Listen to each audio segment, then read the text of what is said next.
За өнөөдөр байгалийн цуврал хичээлийнхаа үргэлжлэлийг ярьцгаая. Өнөөдөр болохоор шөнийн одтой тэнгэр зурх болно. Цаасан дээрээ эхлээд хамгийн бага өнгөдөд тавина. Гэтэ яг хар өнгөнөөс баг зэрэг аваад нэг хар өнгөнд анхаарал тавихгүй.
За ингээд бүгдээрээ ерөөсө зургийнхаас өрийг өмнөх хичээлийнхаа туршлага дээр үндэслээд ингээд шууд зурчлаа.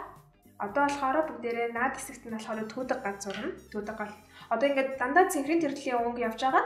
Голоор нь цайвар өнгө ороод ирэнгүүт маш гоё хүчтэй бодтой болж өгдөг. За одоо багшаа зурхыг хараад өрөөгөө зураарай.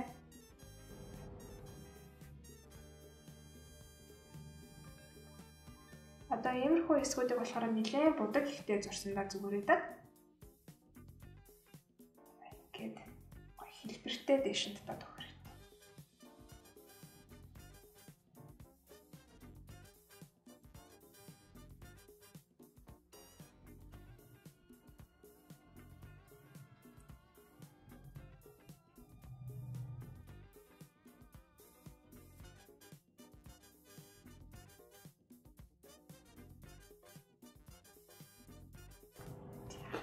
дээр нь баг зэрэг цавных нь лам тавшаад хийдэг.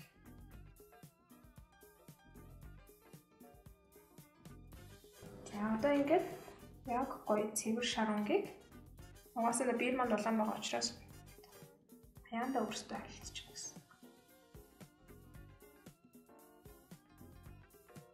Заримийнх нь яг энэ дүлний үзүүр хэсэг нь гоё цайвар. Зарим нь болохоор яг голоосоо ингэж цайвар маягаар хоёр янзаар зураагаа өгтөдөө.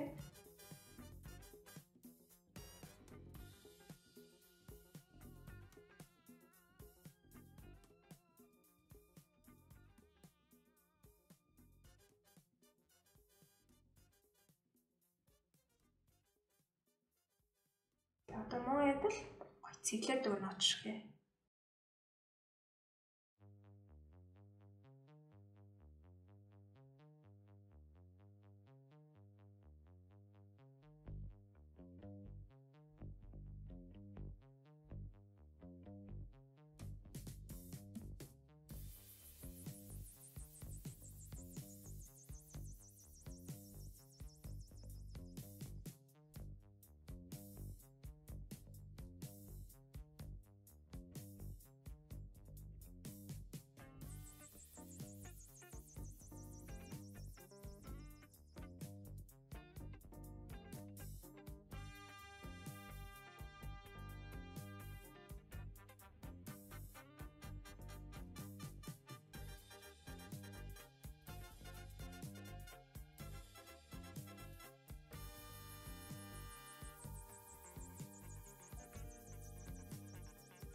За ингээ өнөөдөр хаачлаа багшин дуусглаа. Та бүхэн маань энэ зургийг зураад гэрээ чанилцгээрээ байж таа.